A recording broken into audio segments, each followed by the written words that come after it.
మన ప్రభువును రక్షకుడైన యేసుప్రభు వారి పేరిట శుభములు వందనాలు. ఈరోజు మనం మాట్లాడుకోబోయే అంశం, ఎవరు బుద్ధిహీనులు? బైబిల్ ప్రకారంగా బుద్ధిహీనులు ఎవరు? మనం బైబిల్లో చూసినట్లయితే బుద్ధిహీనులు ఎవరు అని బైబిల్ చెప్తుంది అని చూసినట్లయితే 3 వర్గాలుగా మనం విభజించుకోవచ్చు. మొదటిగా దేవుడు లేడని వారు ఒక వర్గం. దేవుడు ఉన్నా ఆయన నరులను విచారించడు అనే వర్గం ఇంకొకటి. మరొకటి చూసినట్లయితే దేవుడు విచారణ చేస్తాడు అని తెలిసిన పాపం విడిచిపెట్టకుండా పాపంలోనే సంతోషించుకుంటూ ముందుకెళ్ళే కేటగిరీ ఒకటి.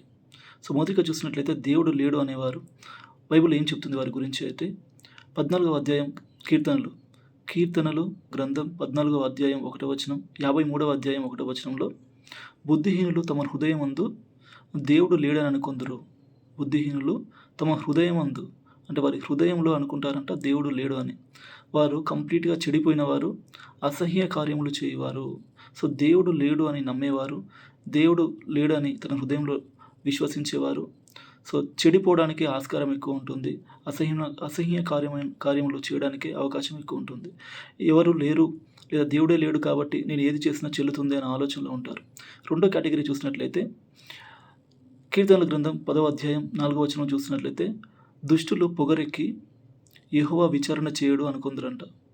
దుష్టులు పొగరెక్కి యెహోవా విచారణ చేయడు, మనిషిని విచారణ చేయడు, నేను ఏం చేసినా విచారణలోకి తీసుకోడు, నేను ఏం చేసినా తను ఏ విషయంలో కూడా నన్ను ఎగ్జామిన్ చేయడు అని అనుకుంటారంట. సో కాబట్టి వారి పాపంలో కొనసాగుతూ దుష్టత్వంలో కొనసాగుతూ వారి జీవితాన్ని కొనసాగిస్తుంటారంట. మూడవ కేటగిరీ చూసినట్లయితే ఆయన విచారణ చేస్తాడని తెలిసిన పాపంను విడిచిపెట్టకుండా పాపంలోనే సంతోషించేవారు.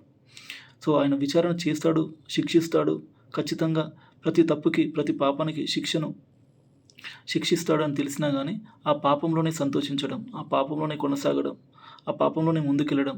సో ఈ కేటగిరీ కూడా భక్తిహీనులు అని లేదా బుద్ధిహీనులు అని బైబిల్ చెప్తుంది.